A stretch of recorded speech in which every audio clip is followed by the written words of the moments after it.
cette raison que la Cour, face à son impuissance en ce qui concerne l'exécution de la décision qu'elle a rendue, rapporte aux chefs d'État qui l'ont créé pour dire bon, voilà la situation. Et les chefs d'État, politiquement, vont régler cette situation.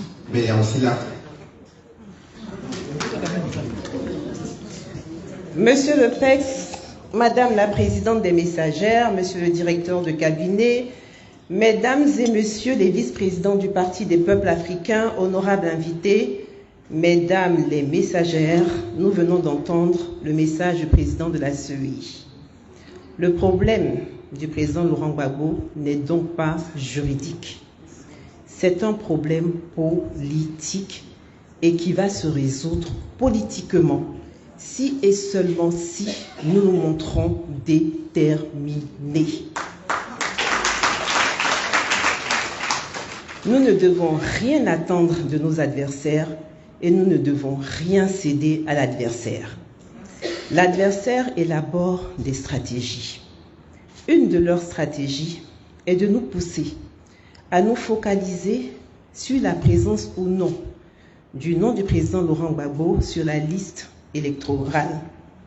Bientôt, ils seront capables de ne pas faire apparaître son nom sur la liste définitive, afin de vous briser moralement, alors que le défi pour nous n'est pas qu'il soit présent que sur la liste électorale.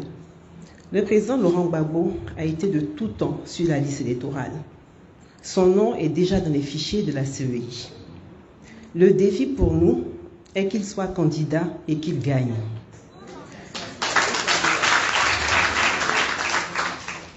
C'est en voulant l'empêcher d'être candidat en 2020 qu'une loi a été inventée et de manière grossière pour dire que pour être candidat, il faut être électeur et qu'un électeur se définit par sa présence sur la liste électorale. Ils ont réussi ce subterfuge en 2020 parce que notre chef n'était pas sur le territoire ivoirien. 2020 n'est pas 2025. Parce qu'en cette année 2025, notre chef est en Côte d'Ivoire. À tout moment, quand ils seront contraints de faire apparaître son nom, et ils le seront par la grâce de Dieu, vous entendrez que le président Laurent Gbagbo est électeur. Mais est-ce que cela fait de lui un candidat éligible? Non et non.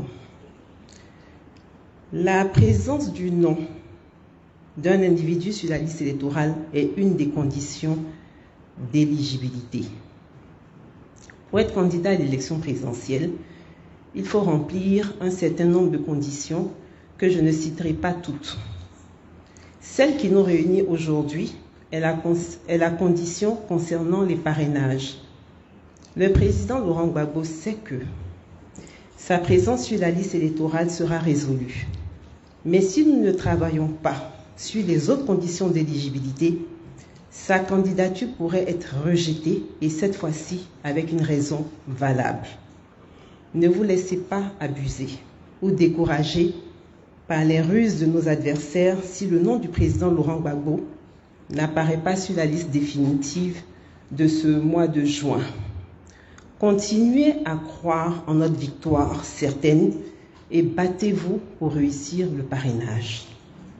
Qu'ils inventent n'importe quelle condition, nous allons cocher toutes les cases qui permettront à notre chef d'être candidat. Seule notre détermination fera reculer l'adversaire. Le plus important pour nous, comme je l'ai dit tout à l'heure, est que le président Laurent Gbagbo soit non seulement candidat, mais aussi qu'il gagne. À ce sujet, je vais vous inviter à suivre une vidéo. Mais cette fois-ci, elle est plus agréable à entendre et à voir. Écoutons ensemble le président Laurent Gbagbo. La régie.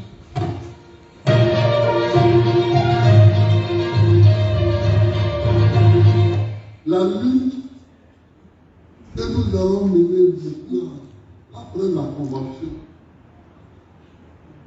ce n'est pas une lutte pour inscrire Gbagbo sur la liste électorale. C'est une lutte pour gagner les élections présidentielles. C'est très important. C'est très important.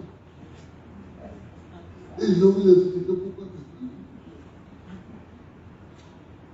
L'inscription sur la liste électorale, c'est une administration banale.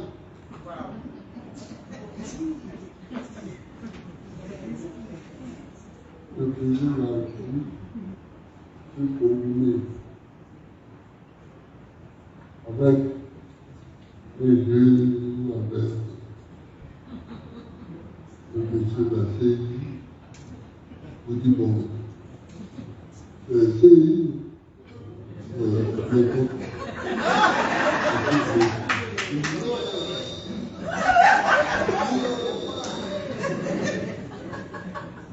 mais rien n'est fait. Parce que ce n'est pas là que se déclarent les candidats. Les candidats qui vont compétir, qui vont concourir, sont déclarés au conseil constitutionnel un mois ou deux avant l'élection. Non, c'est plus la vie. Vous pouvez nous faire plus la vie. Si le conseil constitutionnel va dire que tu n'es pas candidat et que tu vas poser, tu ne veux pas. C'est pourquoi il faut avoir un fait que ce n'est pas une bataille pour mettre le nom sur la liste. Si on met le nom sur la liste, c'est tant mieux. Ça nous fait des enjambées. En plus, nous aurons gagné. Mais le problème, c'est d'être candidat et de gagner les élections. Il faut dès à présent que nous prenions les dispositions d'être partout sur le terrain pour être avec le peuple de Côte d'Ivoire, comme nous savons si bien le faire, et gagner les élections. Donc, c'est important ce que je vous dis. C'est important.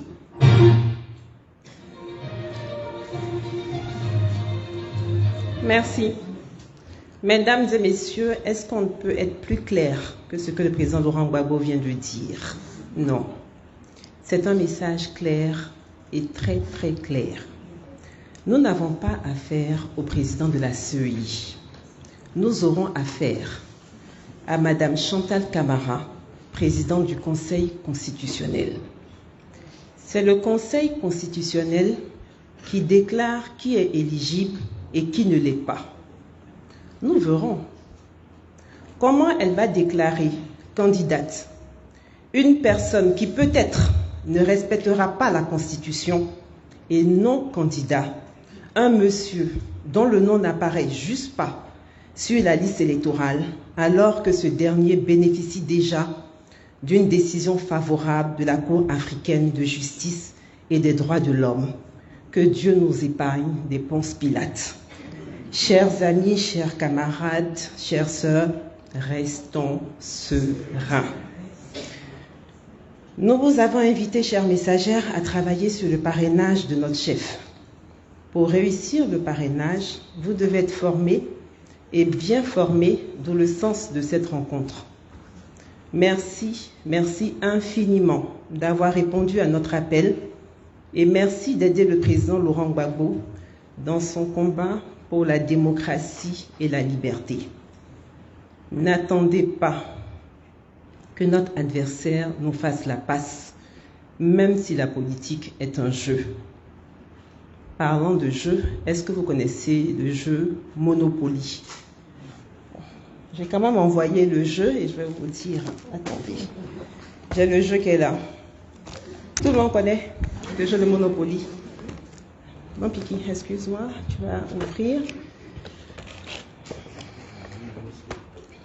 Voilà. En fait, on fait le tour de tout ça. Mais je vais vous montrer un truc. En fait, ce jeu, vous avez des billets de banque dedans. Et puis, dans ce jeu, c'est le seul jeu où il y a la prison qui existe. Vous voyez, on peut partir en prison quand on joue ce jeu. Alors, je vous ai montré le jeu de Monopoly et je vais vous expliquer pourquoi.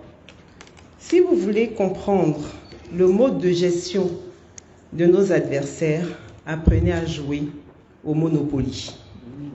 Oui. Oui. Le but du jeu de Monopoly consiste à ruiner ses adversaires par des opérations immobilières et ainsi parvenir au monopole. Ce jeu symbolise le capitalisme. Le Monopoly, comme je l'ai dit, est le seul jeu de société où on part en prison. Et on n'en sort pas aussi facilement parce qu'il y a des règles pour en sortir. Si tu comprends le Monopoly, tu comprendras le capitalisme et tu comprendras le mal que cela peut faire à un peuple. Le capitalisme, c'est la perte de terrain. Le capitalisme, c'est la cherté des loyers et des maisons. Le capitalisme, c'est l'augmentation des impôts. En somme, le capitalisme, c'est la vie chère. Le capitalisme, c'est aussi le pouvoir des riches sur les pauvres, c'est le pouvoir des forts sur les faibles. Et malheur à celui qui osera s'en plaindre sous nos tropiques. Quand tu parles et que tu te plains de tes conditions de vie misérables, allez hop, on te prend et on te jette en prison. Et toutes les conséquences du capitalisme, nous les subissons quotidiennement et franchement, nous sommes fatigués parce que trop, c'est trop. N'est-ce pas que trop, c'est trop? Trop, c'est trop. Messagère du président Laurent Gbagbo, c'est contre tout ce système que le président Laurent Gbagbo se bat. Et c'est pourquoi il a pensé à vous les messagères pour divulguer ses 10 engagements. Ces 10 engagements sont le symbole de l'humanisme, c'est-à-dire l'humain avant l'argent, alors que le capitalisme, c'est l'argent avant l'humain. Pour que ces 10 engagements soient une réalité, il faut que le président Laurent Gbagbo soit candidat et qu'il gagne l'élection présidentielle. Nous comptons sur vous, mes sœurs, pour cela. Est-ce que le président Laurent Gbagbo peut compter sur vous? J'ai le directeur de cabinet du président Laurent Gbagbo qui est là. Donc, moi, je veux bien encore vous poser la question, c'est lui qui donnera la réponse. Est-ce que le président Laurent Gbagbo peut compter sur vous pour cela? Excellence Aka, t'as entendu, hein? Aïe, aïe, aïe.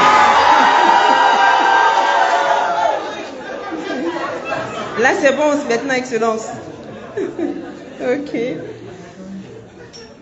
Militantes et militants, notre détermination doit nous pousser, nous le PPACI, à faire sortir le peuple de Côte d'Ivoire de ce capitalisme hideux dans lequel nous baignons depuis des années et nous le ferons sans violence. Nous devons sortir de ce système de monopole, de captation et de captivité. Cette étape de notre histoire me fait penser à l'histoire de Moïse et de Pharaon que certains scientifiques décrivent comme étant Ramsès II. Je tiens à préciser que toute ressemblance avec des personnages existants serait purement fortuite. Ramsès II est mondialement reconnu comme un grand bâtisseur, un grand homme de guerre et puissant en diplomatie.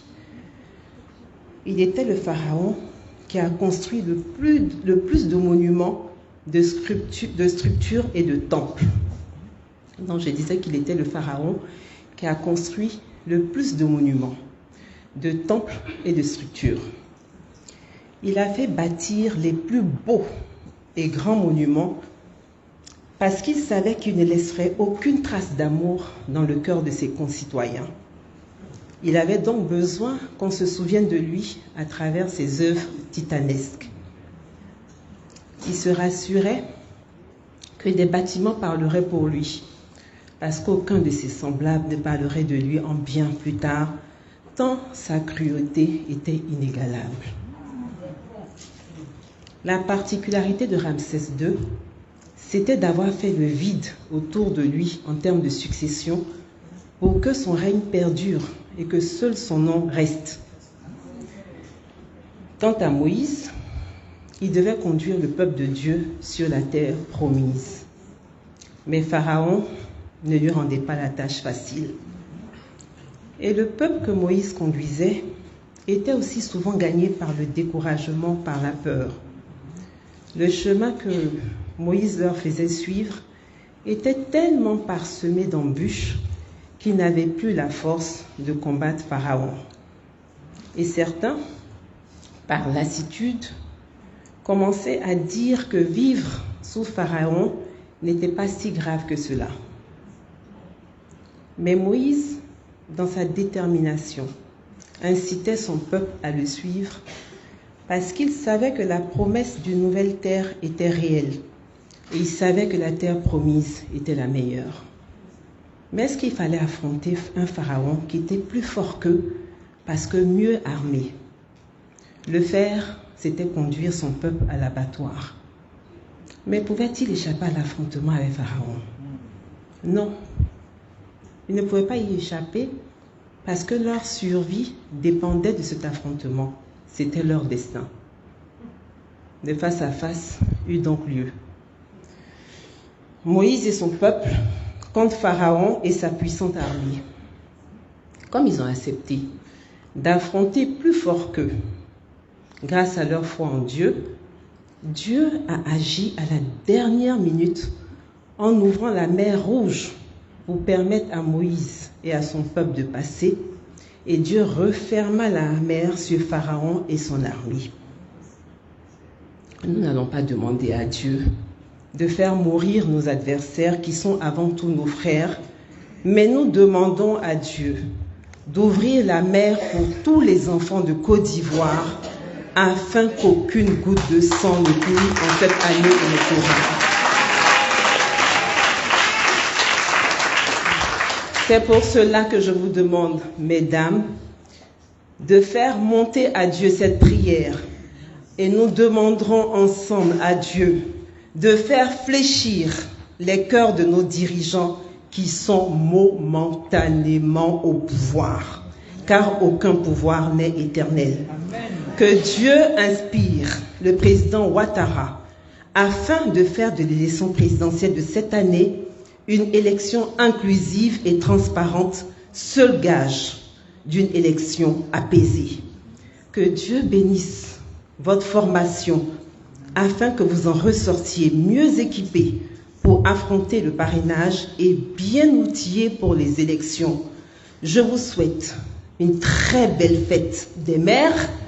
Je n'ai pas pu prendre de cadeaux individuellement pour chacune d'entre vous, mais le meilleur cadeau que je puisse vous faire, c'est de donner ma participation d'1 million dans la caisse des messagères.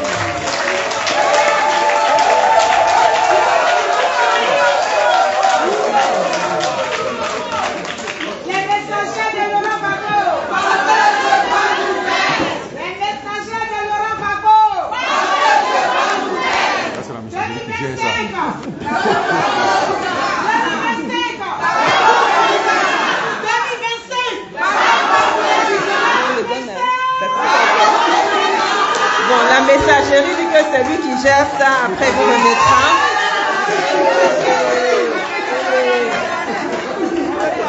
Donc, que Dieu vous bénisse, que Dieu bénisse. Je vais quand même faire au moins, l'argent ça distrait, hein. Nous venons de recevoir un enseignement digne de ce nom. Parce que moi, je ne vois pas ça comme un discours politique. Non. Vraiment. Voyez-vous, le président Laurent Gbagbo, c'est vraiment le Babadjé. C'est vraiment le doyen de la chose politique. Vraiment, qui ne peut pas regarder cette femme avec admiration et se dire, ouais, le président n'épouse pas n'importe qui. Quand vous regardez la première dame, l'ex-première dame Simone Veil Gbagbo, remplie de connaissances, intelligente, vraie combattante, vrai leader. Et vous regardez aujourd'hui Nadi Bamba. Digne. Je ne sais même pas. Charismatique. Elle a le sens oratoire. Elle a les discours profonds, remplis de sens. Quand on l'écoute, on a tout de suite envie de se battre. Vraiment, merci. Merci à cette brave maman. Merci à cette brave femme. Vraiment, merci, merci, merci à la mère Nadi Bamba Barbo. Merci pour ce combat. Merci pour cette façon de faire la politique. Merci pour la paix. Merci pour tout ce que vous faites. Car nous ne pourrons jamais vous dire merci assez. La team, le discours est clair. Il fallait monter sur l'histoire de Moïse pour comprendre ce qui se passe aujourd'hui. Pour comprendre ce qui se passe aujourd'hui. Il fallait prendre les exemples des jeux Monopoly pour comprendre ce qui se passe aujourd'hui. Et tous ceux qui ont déjà joué le Monopoly savent de quoi il s'agit. C'est le seul jeu où vous partez en prison sans passer par la case de départ. Ah ouais. Oui. Et il fallait prendre tous ces exemples pour que nous puissions comprendre où elle voulait en venir. Le combat est dur, il est rude et long. Mais c'est le combat. Et si nous ne pouvons pas combattre, alors pourquoi nous vivons? Notre vie est l'essence même de tous les combats que nous menons tous les jours.